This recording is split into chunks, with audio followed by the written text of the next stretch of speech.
پہلا کام یہ کرنا ہے کہ اللہ اور اس کے رسول پر ایمان لاؤ. وَتُجَاهِدُونَ فِي سَبِيلِ اللَّهِ بِأَمْوَالِكُمْ وَأَنفُسِكُمْ, اور اللہ کے رستے میں جہاد کرو اپنے مالوں کے ساتھ بھی اور اپنی جانوں کے ساتھ بھی. یہ چیزیں تم نے اس تجارت کے اندر لگانی ہیں.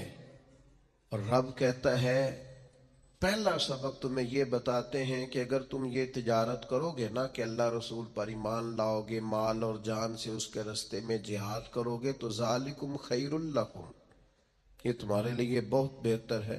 ان کنتم تعلمون, اگر تم اسے جان لو, اگر سمجھ لو, اس کا علم پالو, اگر تمہیں اس سے آگہی حاصل ہو جائے کہ یہ کتنی بڑی تجارت ہے, تو ذالکم خیر لکم, یہ تمہارے لیے بہت بہتر چیز ہے. یہ کون فرما رہا ہے؟ کائنات کا رب فرما رہا ہے.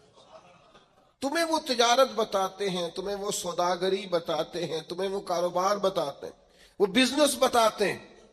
یہ تمہارے لیے بڑا بہتر ہے اگر تم حاصل. یا اللہ, پھر یہ کاروبار کرنے سے ملے گا کیا؟ آپ یقین کریں, لوگوں کو اچھے شعر پر بھی وجد ہوتا ہے, لوگوں کو خوشخبری پر بھی وجد ہوتا ہے. صوفیاء کہتے ہیں ان لفظوں پر, قرآن کی ان آیات پر ہمیں وجد ہوتا ہے.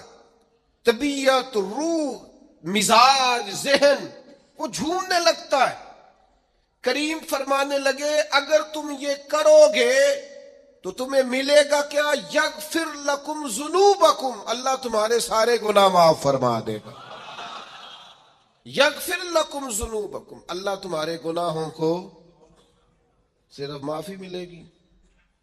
ایک ہوتا ہے معافی بھی ملنا اور پھر پیار بھی ملنا. یا اللہ صرف معافی ملے گی؟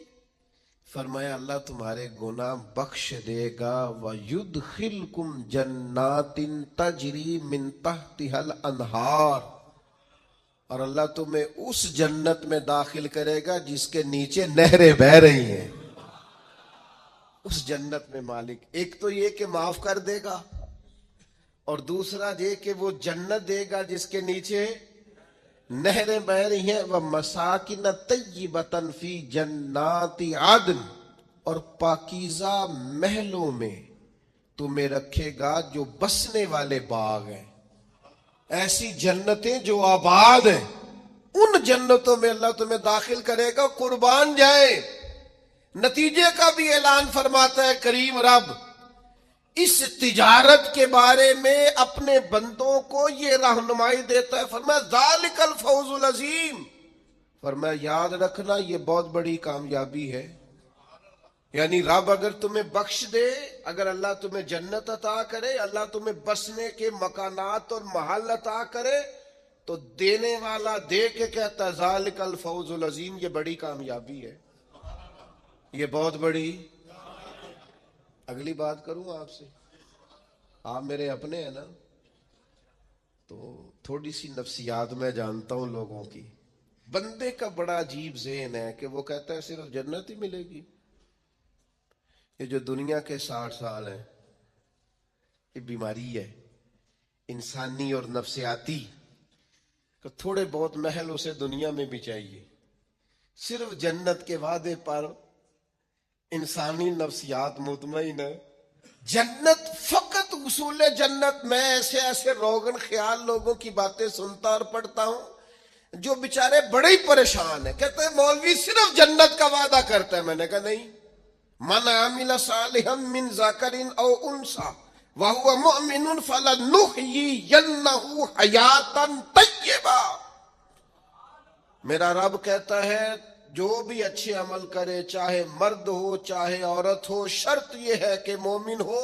فَلَنُحْيِيَنَّهُ حَيَاتًا طَيِّبًا, ہم اسے پاکیزہ زندگی عطا فرمائیں گے. زندگی بھی سونی ملے گی, شاندار, وزادار, باوقار, شانوں والی, نعمتوں والی, سعادتوں والی, برکتوں والی. شرط یہ ہے کہ مومنوں والی گزارے زندگی. شرط یہ ہے کہ ہو مومن, چاہے مرد ہو چاہے کرے اچھے عمل. زندگی بھی حیات طیبہ, نری حیات نہیں, حیات میرا موضوع نہیں, ورنہ حیات طیبہ کے کچھ اور معنی بھی بیان کرتا. لیکن بس اتنا سمجھ لو جسے رب کہتا ہے نا حیات طیبہ، اس سے زیادہ سونی زندگی ہو کوئی نہیں سکتی، اس سے پاکیزہ وقت گزر سکتا۔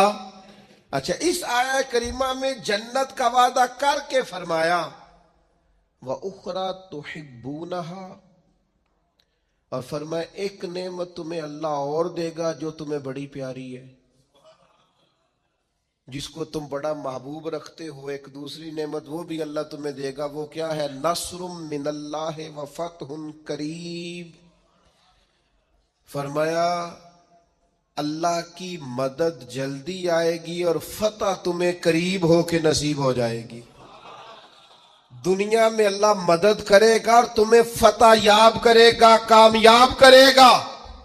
کیسے کامیاب ہو جاؤ گے؟ رزق حلال میں بھی کامیاب رہو گے، اپنی اولاد کی تربیت میں بھی کامیاب رہو گے، اپنا گھر بنانے میں بھی کامیاب رہو گے، حقوق ادا کرنے میں بھی یہ مفسرین نے لکھا ہے، وہ بیان کر رہا ہوں۔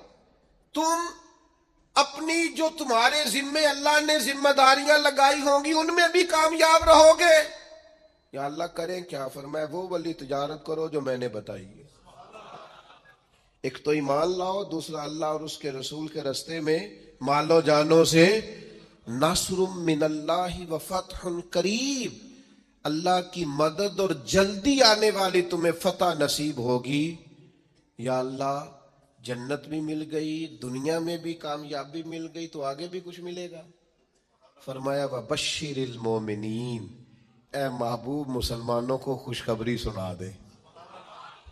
باقی جو سب سے قیمتی چیز یہاں ملی ہے وہ یہ ملی ہے کہ رب کہتا ہے اپنے نبی کی زبان سے تمہیں خوشخبریاں سناؤں گا، محبوب کی زبان نور سے خوشخبریاں۔ دو ہی کام ہیں زیادہ ضروری کرنے والے، دو باتیں بیان کی۔ ایک تو یا ایھا الذین آمنو کہہ کے نا، پھر فرمایا کہ تؤمنون باللہ ورسولہ، اللہ اور اس کے رسول پر ایمان لاؤ۔ ایمان والوں سے کہہ دیا ایمان لاؤ، یا ایھا الذین آمنو کہا شروع میں، اور دوسری آیت میں انہی ایمان والوں سے مطالبہ کر دیا کہ اللہ اور اس کے رسول پر ایمان لاؤ۔ یہی نہیں ہوا، قرآن مجید میں دوسری جگہ پہ بھی ارشاد فرمایا یا ایھا الذین آمنو، اے ایمان والو، آمنوا باللہ ورسولہ، اللہ اور اس کے رسول پر ایمان لے آؤ۔ اے دعوی ایمان کرنے والو، دل سے ایمان لاؤ۔ اے ایمان کے دعوے دارو، ایمانداروں جیسے کام کر کے دکھاؤ۔ اے ایمان کے نام لینے والو، ایمان دار کہلانے والو، اپنے عمل سے، کردار سے ثابت کرو کہ تم صاحب ایمان ہو۔ ایک ہوتا ہے دعوی ایمان، ایک ہوتی ہے صورت مومن۔ قرآن مجید میں جہاں بھی کہا نا ایمان والے، اس کے متصل کہا ہے ایمان بھی لاؤ وعاملوا الصالحات، اور نیک اعمال بھی کرو۔ تاجر وہ ہوتا ہے جو تجارت کرے، استاد جو ہوتا ہے جو سبق پڑھائے، خطیب وہ ہوتا ہے جو خطابت کرے، قاری وہ ہوتا ہے جو تلاوت کرے، عابد وہ ہوتا ہے جو عبادت کرے، اور مومن وہ ہوتا ہے جو اچھے اعمال کرے۔ اس کے ایمان کا تقاضا ہے کہ مومنوں جیسے عمل کرے۔ ایک تو یاد رکھیں کہ اس کی کوئی مجسم صورت نہیں ہوتی ایمان کی۔ اپنے دل کے اندر ہر وقت ایمان کو تازہ کریں۔ میں بڑی معذرت کے ساتھ ایک بات عرض کروں گا، آپ نے توجہ کرنی ہے، جن لوگوں نے صورت مومن بنا لی ہے نا، وہ سیرت مومن بھی بنائے۔ اسلام کی کوئی مخصوص وردی نہیں کہ آپ نے وردی پہن لیا ہے تو آپ مسلمان ہو گئے۔ ایمان تو روح کا رشتہ ہے، وہ تو باطن کا تعلق ہے۔ نجاشی بادشاہ نے کلمہ پڑھ لیا تھا اپنے ملک میں، ایک دفعہ بھی حضور سے ملنے نہیں آیا، لیکن جب اس کا انتقال ہوا تو محبوب نے اس کے شہر کی طرف رخ کر کے فرمایا صفیں بناؤ، میں اس کا جنازہ پڑھوں گا۔ یہ جو تیرے باطن کا رشتہ ہے یہ مضبوط ہونا چاہیے. اگرچہ ہمارا عقیدہ یہ ہے کہ حضور تو سامنے دیکھ رہے تھے نا اس کو. فرمایا محبوب نے جو میں دیکھتا ہوں وہ تم نہیں دیکھتے. دیکھ کر ہی پڑھایا ہے نبی پاک نے. لیکن حضور سید عالم نے گواہی دی کہ اگرچہ وہ آیا نہیں. سیدہ عائشہ صدیقہ رضی اللہ تعالیٰ عنہ بیان کرتی ہیں نجاشی کا انتقال ہوا بادشاہ کا.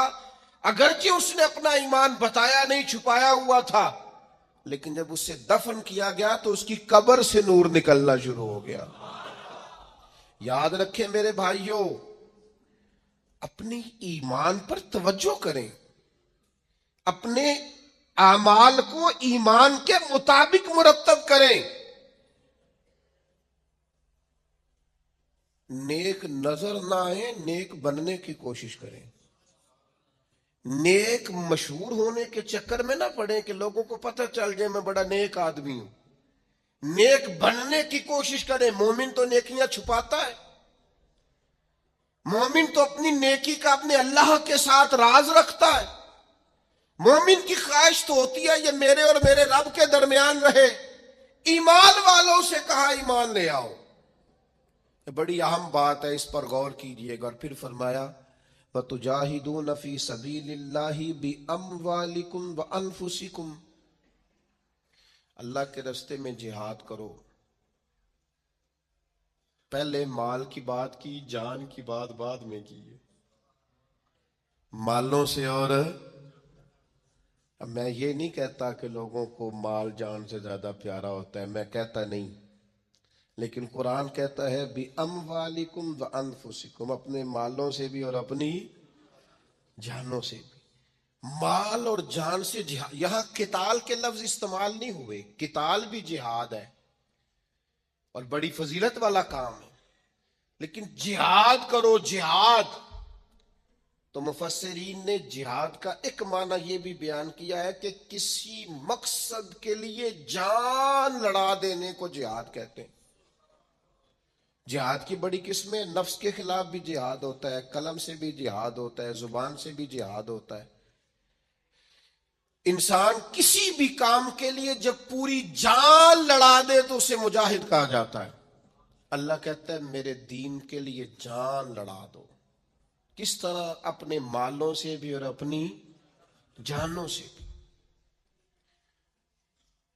کسی دوست کے ساتھ آپ کا تعلق بن جائے نا, آپ اس کی دعوت کریں, وہ آپ کی دعوت کرے, آپ اس کو سیر پہ لے جائیں, وہ آپ کو لے جائے, اس کے ساتھ بیٹھیں, بات چیت کریں, سب ٹھیک ہے. کسی جگہ اگر آپ نے یہ کہہ دیا نا یار 50,000 کی ضرورت تھی, تو آپ کے تعلقات خراب ہو جائیں گے. وہ فوراً گھر جا کے کہے گا لالچی ہو گیا. مجھے بڑا تجربہ ہوا زندگی میں اس بات کا. ہم نے مرکز کی تعمیر سٹارٹ کی تو جو لسٹیں ہم نے اپنے ذہن میں بنائی ہوئی تھی وہ فیل ہو گئی ساری.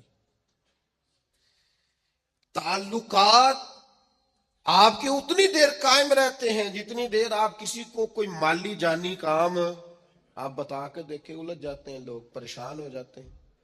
یہ جہاد مشکل ہے, لیکن یہ آسان تھا, بڑا آسان تھا. کن کے لیے؟ ان کے ایمان مضبوط تھے.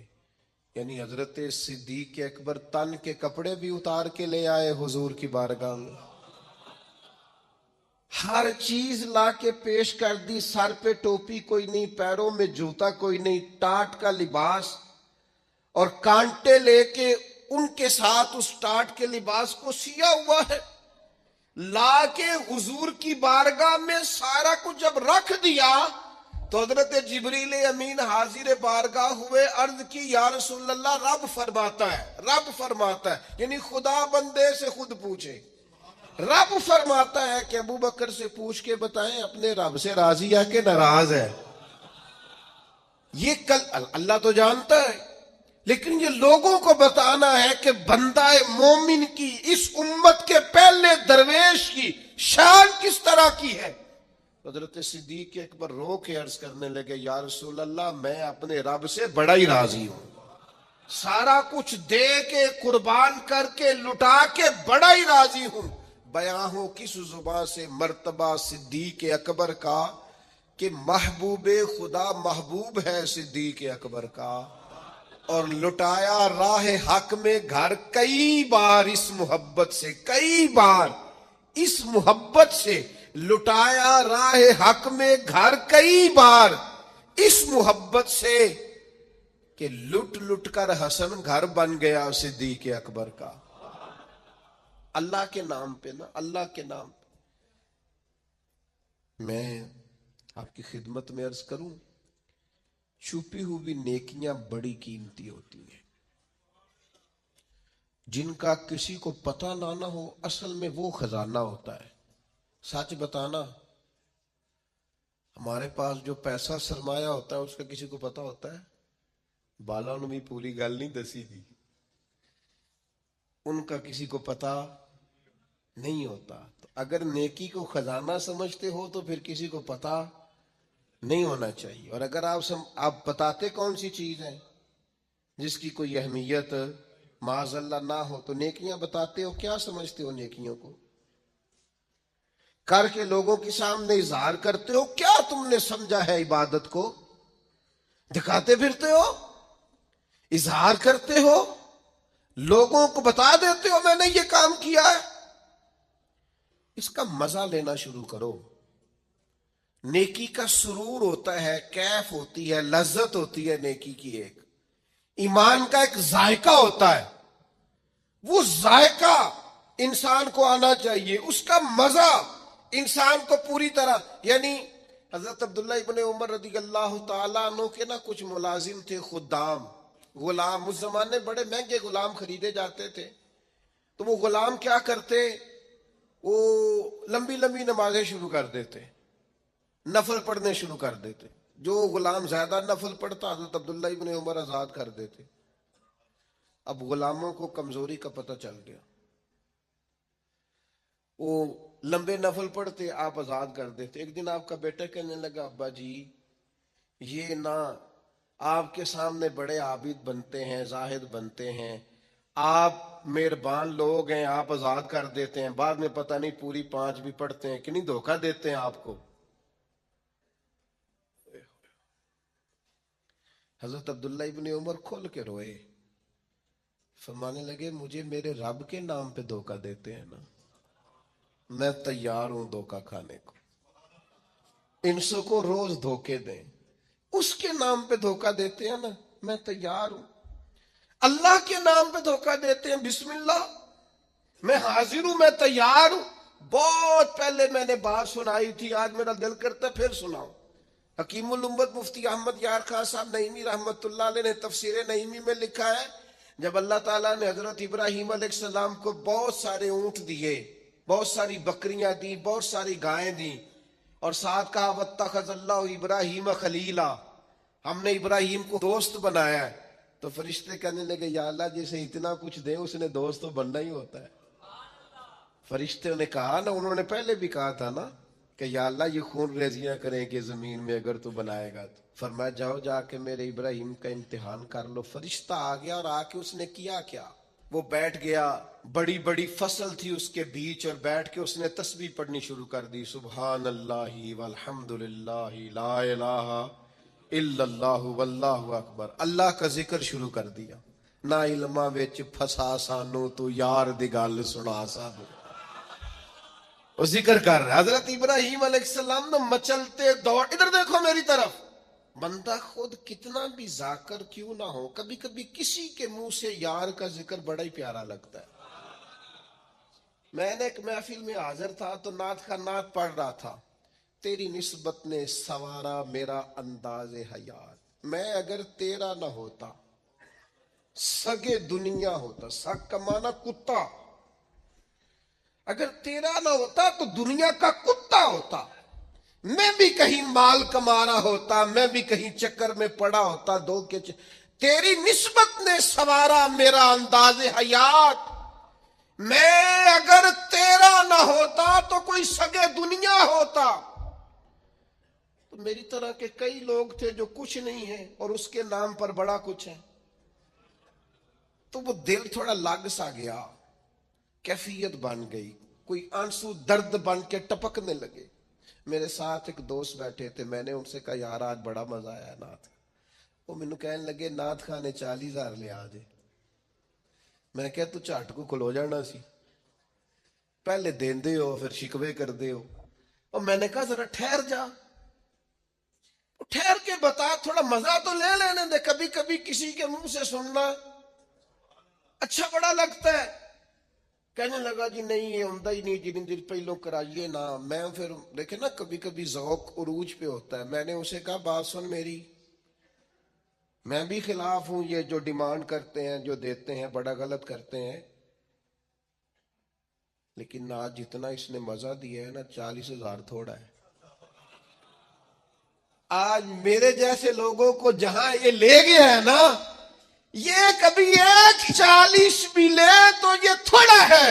اس لیے کہ نہ علمہ وچ پھسا سانو, تو یار دی گل سنا سانو. اوتھے علم دا سکہ نہیں چلدا جتھے عشق ہوراں دا ڈیرا ہے. حضرت ابراہیم علیہ السلام دوڑے جا رہے, کہاں؟ وہ کوئی میرے رب کی یاد کر رہا ہے, کوئی اس کی پاکیزگی, تسبیح, تحلیل, تکبیر بیان کر رہا ہے. اللہ کے خلیل کھڑے ہو گئے. فرشتہ تھا انسانی شکل میں, چپ کر گیا. فرمایا یار ایک دفعہ پھر نہیں ذکر کرتا میرے رب کا؟ کہنے لگا پہلے مرضی سے کر رہا تھا, اب آپ کہتے ہیں تو جتنے آپ کے پاس بکریاں ساری لے لوں گا. فرمایا بس جا تیری ہوئی تو مجھے میرے رب کا ذکر سنا. یہ ذرا تجارتیں دیکھو, سودے دیکھو, تیری ساری ہوں. اس نے تھوڑی دیر ذکر کیا, چپ کر گیا. فرمایا دوبارہ ذکر کرنا میرے رب کا. کہنے لگا وہ ہو گیا, پہلے پیسے پورے ہو گئے آپ کے. فرمایا اب؟ کہنے لگا جتنی گائے بھینسیں آپ کے پاس ہیں ساری لوں گا. فرمایا تیری ہوئی. اس نے تھوڑی دیر ذکر کیا, پھر چپ کر گیا. فرمایا اب کیا چاہیے؟ کہنے لگا صرف اونٹ بچے ہیں سارے دے دو, اللہ کا ذکر سنا دیتا ہوں. فرمایا تیرے ہوئے سارے, میرے رب کا ذکر سنا. وہ پھر چپ کر گیا. آپ نے فرمایا اور ذکر کر, یہ دیکھو تجارت ہو رہی ہے, کاروبار ہو رہا ہے. وہ کہنے لگا اب کیا دو گے؟ فرمانے لگے یہ بکریاں چرانے کے لیے کوئی شخص بھی تو چاہیے نا, یہ اونٹ بھیڑ گائیں بھینسیں چرانے کے لیے کوئی چاہیے نا. مجھے رکھ لینا, تنخواہ نہیں لوں گا تو اللہ کا ذکر سناتے رہنا, میں تیری ڈیوٹی کرتا رہوں گا. نہ علمہ وچ پھسا سانو, کوئی یار دی گل سنا. تو وہ فرشتہ اوہو تردامنی پہ شیخ ہماری نہ جائیے, ہم کبھی دامن نچوڑ دیں تو فرشتے وضو کریں. وہ فرشتہ تھا. فرشتوں کے آنسو نہیں آیا کرتے, فرشتوں میں وہ درد نہیں ہوتا, وہ معصوم مخلوق ہے اللہ کی. فرشتہ کھڑے ہو کے کہنے لگا مالک میں گواہی دیتا ہوں یہ شخص اس قابل ہے کہ اسے اللہ کا خلیل بنایا جائے, یہ اس قابل ہے کہ خلیل اللہ بنے. واتخذ اللہ ابراہیم خلیلا. یار ساری زندگی صرف وہی تجارت کرنی ہے کہ لاکھ کے 2 ہو جائیں؟ کوئی ایسی تجارت بھی کرو نا, کوئی ایسا سودا بھی کرو نا. قحط پڑ گیا نا مدینہ منورہ میں, مکہ معظمہ میں فصلیں نہیں ہو رہی, حالات خراب ہیں. اور آپ کو پتہ ہے جو چیزیں شارٹ ہو جاتی ہیں پھر ان کے دام بھی. یہ سیلاب آیا تھا تو خیمے مہنگے کر دیے تھے مسلمانوں نے, لوگوں کو خیموں کی ضرورت تھی تو خیمے. یہ کرونا آیا تھا تو مسلمانوں نے ماسک مہنگے کر دیے تھے, کیونکہ مجبوری تھی نا, لوگوں نے لینے تھے. میں مسلمانوں کی بات کر رہا ہوں چونکہ یہاں قبضہ غیروں کا, حکومتوں کی میری بات نہیں کر رہا. جو چیز شارٹ ہو جاتی ہے اسے کیا کرتے ہیں, اسے مہنگی کر دیتے ہیں. قحط ہو گیا, غلہ مہنگا ہو گیا. حضرت عثمان غنی رضی اللہ تعالیٰ عنہ نے کسی ملک سے 10 اونٹ غلے کے بھرے ہوئے بوریاں لدی ہوئی منگائے. تاجر آگے کہنے لگے عثمان آپ بڑے تاجر ہیں تو اس زمانے میں آپ کا مال آ رہا ہے تجارت کا, تو آپ ہم مال نہیں دیکھتے, جو ہے نا اندر, جو جس طرح کا بھی ہے, جتنی قیمت آپ نے بتائی ہے وہ بھی آپ پر اعتبار کرتے ہیں, اس سے ڈبل لے لیں. تو عثمان غنی فرمانے لگے میں نے سودا پہلے کر لیا. سیانے تاجر تھے نا. اس طرح کی بھی تجارتیں ہوتی ہیں. فرمایا میں نے سودا کر لیا ہے, مجھے تو اس سے زیادہ ملتا ہے. ایک تاجر بولا, کہنے لگا چلو 3 گنا لے لیں. آپ نے فرمایا یار میں نے تمہیں بتایا تو ہے, میرا سودا ہو گیا, مجھے زیادہ ملا ہے. ایک نے کہا 4, ایک نے کہا 5. بل آخر کرنے لگے اس سے زیادہ تو کوئی دے ہی نہیں سکتا, ہم بھی جانتے ہیں سارے مکے کو, سارے مدینہ طیبہ کو, اتنا بڑا تاجر ہی کوئی نہیں, آپ کو کتنا مل رہا ہے؟ فرمایا 700 گنا. وہ کہنے لگے جی یہ سوال ہی نہیں پیدا ہوتا, آپ بندے تو بڑے سچے ہیں, پتہ نہیں آپ کیا کہہ رہے ہیں. اٹھ کے چلے گئے, مال آ گیا. حضرت عثمان غنی رضی اللہ تعالیٰ نے مدینہ شریف میں اعلان کرایا, جس جس غریب کے پاس غلہ کوئی نہیں آ کے لے جائے. وہ تاجر پھر آئے کہ جناب سمجھ نہیں آئی, آپ تو کہتے تھے میں نے سودا کر لیا ہے. عثمان غنی فرمانے لگے دنیا دار ہو نہ وہیں اڑے ہوئے ہو, میں نے واقعی سودا کیا ہے پر کیا اپنے رب کے ساتھ ہے. میرا مالک 700 گنا اجر دے گا, وعدہ ہے اس کا.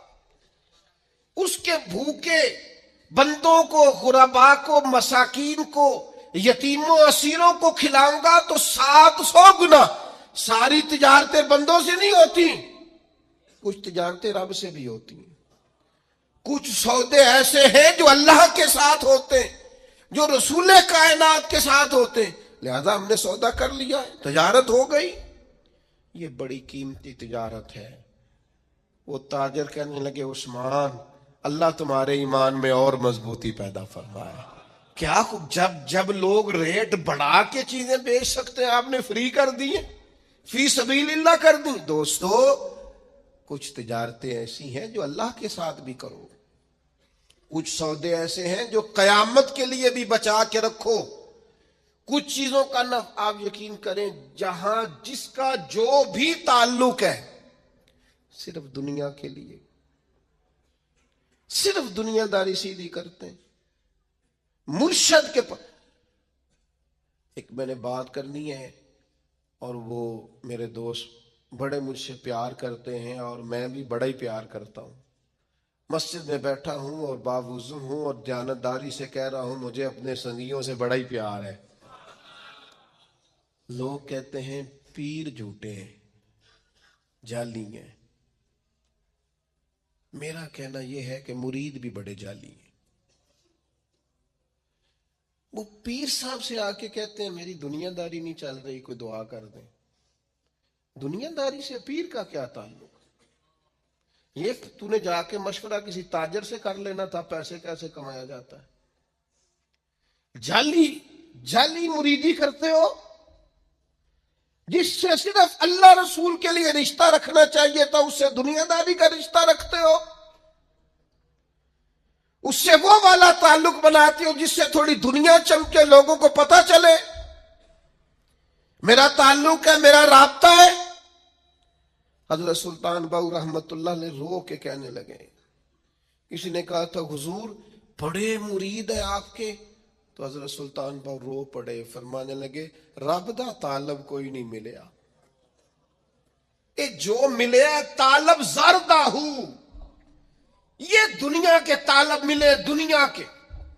یہ یہاں بھی آتے ہیں نماز پڑھوں تو رزق میں برکت ہو جائے, نماز پڑھوں تو کاروبار چل جائے, اللہ اللہ کروں تو میرا فلانا کام ہو جائے, کوئی وظیفہ بتا دے مشکلیں حل ہو جائے.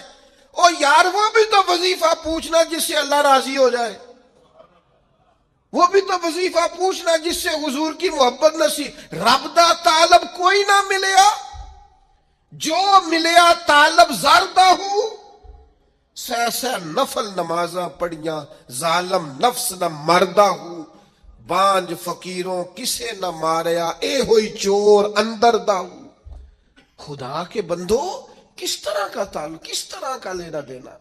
میرے حضور قبلہ عالم رحمت اللہ تعالی علیہ فرمایا کرتے تھے دوستو مجھے دنیا کا کام کوئی نہ بتانا, میں نے اپنے رب سے کہہ دیا ہے کہ ان کے دنیاوی مسئلے ویسے ہی حل رکھنا, انہیں مجھے کہنا ہی نہ پڑے. دنیا کے مسئلے نہ بتانا, مجھ سے اللہ رسول کی بات پوچھنا, کیونکہ میں چھوٹا سا طالب علم ہوں دین کا, میں تمہیں اللہ رسول کی بات بتانا چاہتا ہوں. کیا کریں؟ یہ والی تجارت کرو اللہ کے ساتھ, یہ والا رشتہ بناؤ. ایک خاص بات اور آپ سے کرنی ہے, ایک بہت بڑی تجارت ذہنی تجارت بھی ہے. اللہ کی رحمت کی امید کبھی نہیں چھوڑنی. یہ انویسٹمنٹ کرنی ہے کہ کبھی, آپ کو پتہ ہے رحمت الہی کی امید رکھنا واجب ہے.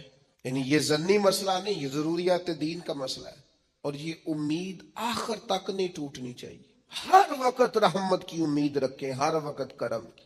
یہ ذہن بنائیں, پھر دیکھیں اس پر نتیجے کتنے. امام قرطبی روایت لائے ہیں, فرماتے ہیں 2 بندوں کو قیامت والے دن نہ حکم ہوگا چلو دوزخ میں, تمہارے اعمال ایسے ہیں جس پر فیصلہ جہنم کا ہے. دونوں بندے ہیں, ایک نے دوڑ لگا دی دوزخ کی طرف, دوڑتا جا رہا ہے تیزی سے, اور دوسرا نہ ایک قدم آگے رکھتا ہے پھر پلٹ کے پیچھے دیکھتا ہے, پھر ایک قدم آگے رکھتا ہے, فرشتے لے جا رہے ہیں, پھر پلٹ کے پیچھے دیکھتا ہے. دوزخ کا دروازہ آ گیا. رب کریم کی آواز رحمت آئی, انہیں واپس بلاؤ نا. دونوں کو واپس بلایا. سارا کچھ جاننے والا رب پوچھتا ہے, وہ جو دوڑ کے گیا تھا اسے پوچھتا ہے دوڑ کے کیوں گیا تو؟ وہ کہتا ہے مالک زندگی میں تیری مانی کوئی نہیں, سوچا چلو آج ہی مان لوں. اللہ کی رحمت کو جوش آیا, فرمایا اسے تو بھیجو نا جنت میں. چلو اس وقت ہی صحیح اطاعت کا جذبہ تو بیدار ہوا نا. دوسرے سے پوچھا بھائی تو کیوں نہیں جا رہا تھا؟ وہ کہنے لگا مالک میری ساری زندگی امید رہی ہے کہ میرے رب نے معاف کر دینا, معافی مل جانی ہے, کرم ہو جانا ہے, فضل ہی ہونا ہے. یہ جو لوگ کہتے ہیں نا جی اوہو قدم آگے رکھتا ہوں میرا پیچھے جاتا ہے, تو بھئی اللہ کا فیصلہ اگر پیچھے جانا ہے تو اس پہ خوش ہو جا. تو خدا کی رحمت پر امید تو کر, جو اللہ فیصلہ کرے گا کرم والا ہوگا. وہ عرض کرنے لگا مالک فرشتے مجھے لے جاتے تھے پر میرے اندر سے آواز آتی تھی رب کریم ہے, آواز کرم آ جائے گی. مالک دوزخ کا دروازہ آ گیا پر میری امید ٹوٹی نہیں, میری قائم رہی. اور جب تیری آواز رحمت آئی نا کہ آ جا, تو پھر میرے اندر سے وہ عقیدہ اور تگڑا ہوا. دیکھا نا بلا لیا نا تیرے رب نے, آ گئی نا رحمت کی آواز, بلا لیا نا. تو اللہ کریم نے فرمایا فرشتوں اس کے سارے گناہوں پر قلم پھیر دو, جو میری رحمت کی اتنی امید رکھے اسے دوزخ میں نہیں جنت میں داخل کیا جاتا.